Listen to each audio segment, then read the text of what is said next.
Hello, everyone. Welcome back. My name is Jacob Kyle, and I'm the founder and director of embodiedphilosophy.com, which is an online educational platform dedicated to the various Eastern philosophical traditions and their associated practices.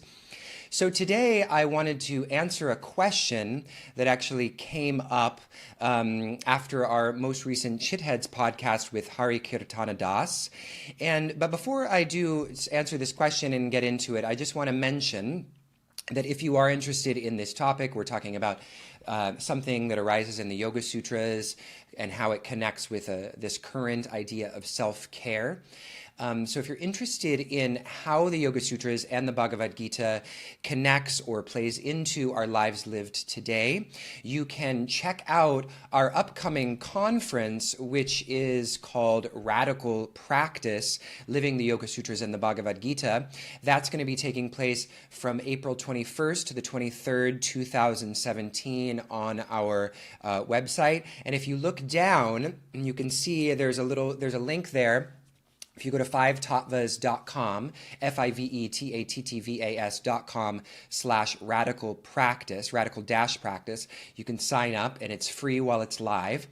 And I believe you can also go to radpractice.embodiedphilosophy.com, which is just another link that will take you to the same place. That's featuring 10 speakers, including Edwin Bryant, Manorma, Nikki Costello, and a number of other really popular and wonderful teachers on talking about the Yoga Sutras and the Bhagavad Gita. So check out that out at fivetattvas.com/radical-practice.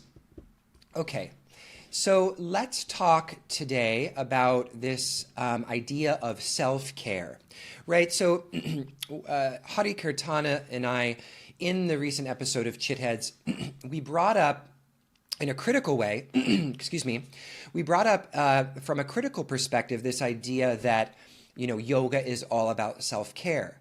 And of course, that might not seem like a problematic idea for most of us. Of course, yoga is about self-care. Why wouldn't it be? That's the way we've come to understand it. Well, in the podcast, we talked a little bit about how the yoga philosophy is telling us something a little more deep than simply notions of self-care, which are wrapped up in contemporary ideas of wellness and health. And so I want to draw a distinction to answer this question. I got a question from one of our listeners just asking for more clarification on this and how we can understand what the problem is about thinking of the Yoga Sutras, which are our seminal text, one of the seminal texts of the yoga philosophical tradition, why we might not be seeing in this root text something like what we consider in a contemporary context a notion of self-care. So let's just start by saying, what is self-care, right? So self-care, we might say, are strategies or practices or methods that are directed at nourishing the body, nourishing the individual ego in a way that that aligns with a sense of wellness or health. And so this idea of self-care hinges on a particular notion of the self, primarily the egoic self, right? I am looking to implement those practices or to engage in the type of eating habits that are going to make me healthy and fit, and that's the end goal, right? So self-care, as I'm trying to think about it in comparison to what we see in the Yoga Sutras, is the idea that yoga is about the end of self-care, that self-care is the goal, right? And there's really not much behind just becoming to become optimally healthy, right? That's the goal of yoga. That's the goal of meditation, is to be stress-free and as healthy as possible so we can enjoy life on the earth and with others, and so that we can be of better service to the world. But even there, it doesn't often go that far, right? It doesn't. The goal of self-care and health and wellness really usually just ends right at that goal of self-care. It's not usually aligned with, in the way that it's spoken about, you're doing it for another purpose. The goal is to be healthy and optimally fit. So this is not what we find in the Yoga Sutras for a number of reasons, at least in the idea we might see something that looks like self-care in the Yoga Sutras, and I'll talk about that in a second, but it's not self-care in this kind of way of being as an end goal, a goal in itself, an end in itself, the idea of self-care. And why is that? Well, there are a couple of different reasons. In yoga, the end is not health. In the Yoga Sutras I'm talking about. So we're talking about classical yoga. And of course, if we're going to take our practice seriously, we want to know what these original texts were talking about. And maybe they were onto something, you know, to distort the yoga philosophy with a contemporary value system wrapped up in notions of health and wellness, as admirable as those may be, and they are very admirable. Well, everyone wants to be healthy, everyone wants to be fit, or at least most people do. So it's not that there's anything wrong with that, but when we are appropriating the philosophy of the practice in a way that is distorting the original goal of the practice, we need to be concerned about that. So that's what we're exploring today, is what is lost when we appropriate yoga philosophy as just being about self-care, okay? So I've defined self-care. Self-care is about those practices that are designed to take care of the egoic self as an end. That's the end goal, to be healthy, to be fit, to be well, and to not take care of other people at the expense of our own well-being, right? To know that it's important to take care of ourselves just as much as we're taking care of others. So one of the differences that we find in the Yoga Sutras is that the Yoga Sutras is arguing or is illuminating the idea of a self that is very different from the self that we are familiar with in contemporary society. When we talk about the self, almost exclusively we're talking about the egoic self. To say, who is myself? It's Jacob. Jacob has this characteristic. He likes raw top ramen dipped in peanut butter. I actually used to eat that a lot. He likes oranges. He likes peanut butter in general. He tends to be self-righteous on occasion. He can be easily angered. He has this. He has that. All of these labels and categories that we adopt and say, that's the self. This is a predominantly Western idea. This is a modern idea, that the self is all of the things you say about the self. In the Yoga Sutras is coupled with a philosophy called Samkhya metaphysics. Samkhya, S-A-M-K-H-Y-A. And the Samkhya is the metaphysical system on which the Yoga Sutras are grounded. So you can think of Samkhya and yoga as being two sides of the same coin. Samkhya is the kind of philosophy and the metaphysics. Yoga is the practice that reflects or mirrors that metaphysics. In the Samkhya system, the self is actually nothing that you can say about the self, because if you can say something about the self, then it's something that you can see, right? It is an object, right? And so in the yoga philosophy, objects are not just objects in the world, like this lighter here, or this key, or my coffee cup, or my glass. These are objects, but also objects are ontologically equivalent to mental objects. All are of the same status in yoga philosophy. So if I can see a label in my mind, I can project out an idea. That is a mental object at the same ontological status as same metaphysical status as this physical object. Because all objects are aspects of Prakriti. And the metaphysical system of yoga is on Samkhya, which distinguishes between Purusha and Prakriti. Prakriti is the material realm, but not in the way that we traditionally think about it, my thoughts are mind and everything else there is material. No, mind, in the Western sense of mind, as in thoughts and feelings and emotions, these are also material. And so what is Purusha then? If my mind stuff and all the labels I use to describe myself and the physical objects in the world are prakriti. So Samkhya metaphysics says that Purusha is the pure witnessing capacity. It is pure open awareness. It is pure consciousness. Therefore, it cannot be an object of consciousness because it is the condition through which all objects are illuminated. So consciousness, pure witnessing, always is the true self, and not the objects of the mind that float in front of my awareness as myself, right? So if I have a kind of idea of who Jacob is, that's not myself, according to yoga philosophy. Who the self is the self that is witnessing the images of the self, right? As well as all of those images out there in the world. So it's a very different notion of self that we find in yoga philosophy. And it's not at all the self that we find in contemporary psychology or in contemporary health and wellness regimes.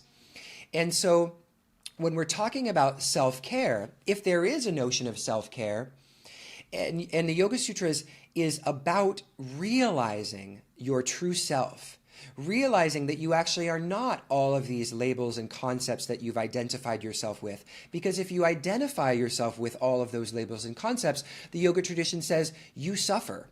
So even if you're taking care of that egoic self, what the tradition would call ahamkara, or the I maker, that function of the mind that organizes all of our sense capacities and all of our experiential moments under the banner of me and mine. That's the ahamkara.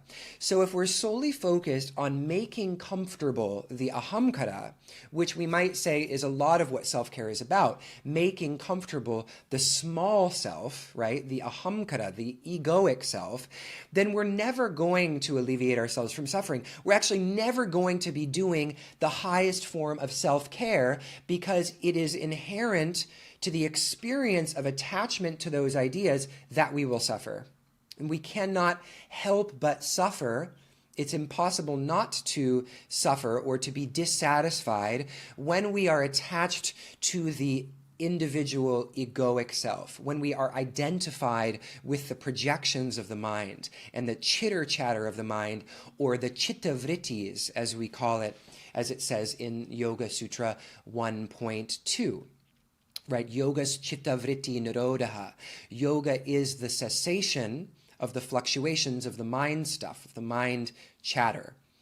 And so if we have an idea of the self, which is nothing that we can think about the self, but the self is what sees everything, it is the seer, then we can say that if there is any self-care to be found in the Yoga Sutras, it is a care for that witnessing capacity. And so if the goal is to realize Purusha, if the goal is to align ourselves with pure consciousness, if the goal is to become that pure consciousness and to disentangle ourselves from the fluctuations of the mind, to disidentify ourselves with our own mental projections, then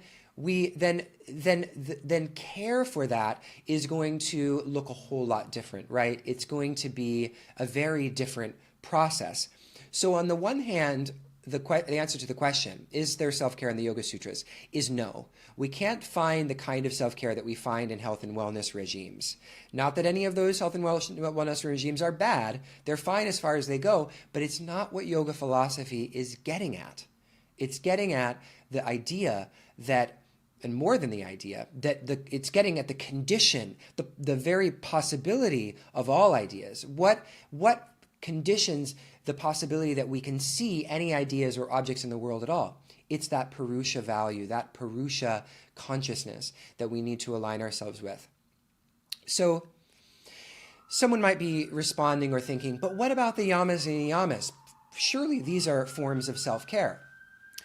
The yamas and niyamas have often been understood, and the yamas and niyamas are we could call them the external ethics, right? The restraints, what we don't do, and then the internal ethics, or what we observe, right? Or what we what we observe in our lives in terms of an internal adherence to certain principles, and these often get interpreted as a kind of 10 commandments, right? That these are what one has to do as a yogi because that's what yogis do, because it's the moral fiber of the system, and you do it because those are the ethics. That's the ethics of being a yogi. So you do that. And it sounds very handed down from on high, like God handed it down and said, you better observe these or else, right? Which is essentially what the 10 Commandments is about. Not to say anything bad about the 10 Commandments, but it's not that. It's not a commandment system in this way. So when we look at the yamas and niyamas, for example, we have ahimsa, I'll just read through them. Ahimsa, which is non-harming, non-violence. Sattva, which is truthfulness. Asteya, which is non-stealing. Aparigraha, which is non-hoarding or simplicity. The niyamas are saucha, or cleanliness, clarity. Santosha, contentment. Tapas, which is a discipline, or heat, building of heat, discipline. And swadhyaya, or self-study. And Ishvarya Pranidhana, surrender, service to the highest, to the divine, to God, to a sense of the higher self. So the yamas and niyamas, when we find them in the 8-limbed path of yoga, they're not there as an arbitrary system of morals. They are there because they create the conditions through which one can start to experience the Purusha, right? So it's not that you're doing them just because you're observing them and that's it. You don't do them just because you're doing them, although there is an argument for that, and Hari Kirtana Das might disagree with me here. But the observances are because of the fact of samadhi, right? You can't achieve yoga if you are fluctuating, if the mind is fluctuating, if the heart is fluctuating, if the chitter-chatter of the mind is taking up all of your mental space.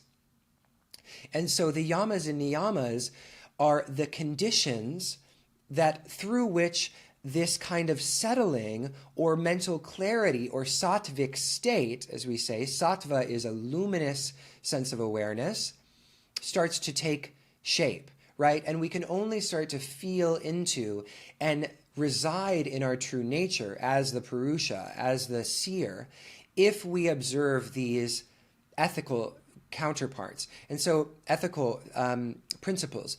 So if you see ahimsa, for example, ahimsa says non-harming. And Hari brought this up in the interview, which I thought was really interesting. Ahimsa as non-harming, people say, well, isn't self-care appealing to ahimsa because I'm not harming myself?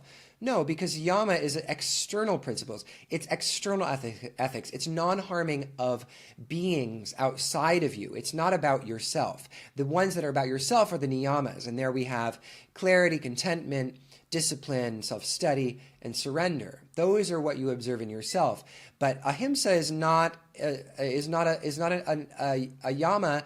The yamas are not ones that apply to you. They're ones that apply to your relationship with the world.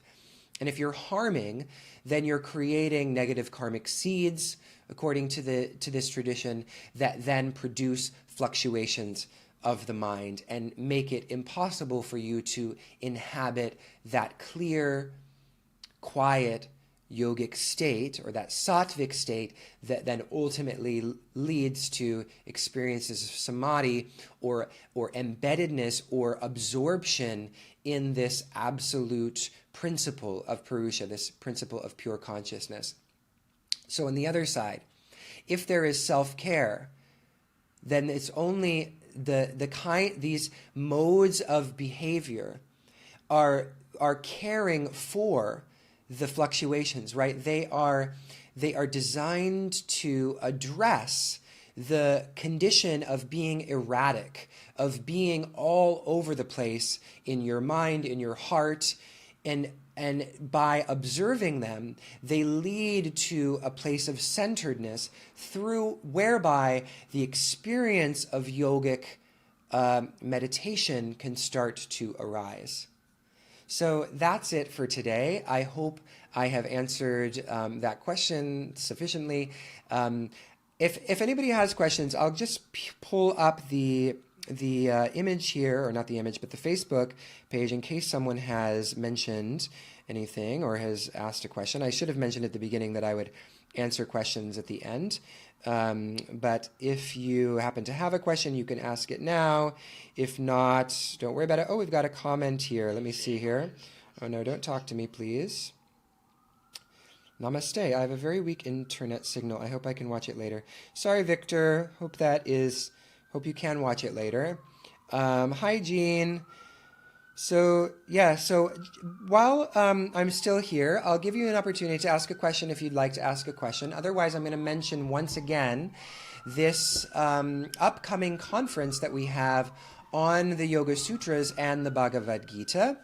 And that is, you can look at the bottom of the screen. I was going to put this pretty image of that my coworker Rebecca created for me, but I forgot to upload it. So here we are. I'll do it for the next one.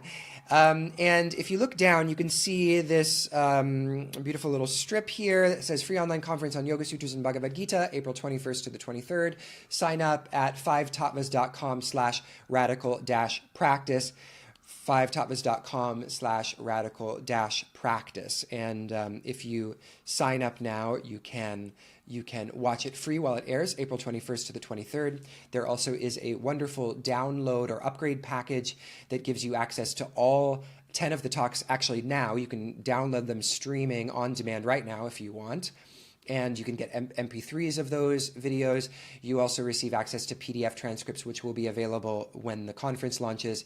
And I'll be doing a mini training on Samkhya metaphysics actually in a couple of weeks, and you'll receive access to those videos, lifetime access to those videos as well. So you can download all of that for $97, and if you sign up for free, then you'll be led to a page that will give you that option to upgrade to that upgrade package.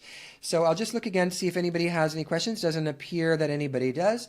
So I will sign off for now. Thank you, everyone. It's been a real pleasure. And if you have a question that you would like to ask about yoga philosophy in general, or based on something that I've brought up today that you'd like clarified, please do not hesitate to send me an email at jacob@embodiedphilosophy.com. Again, that's jacob@embodiedphilosophy.com.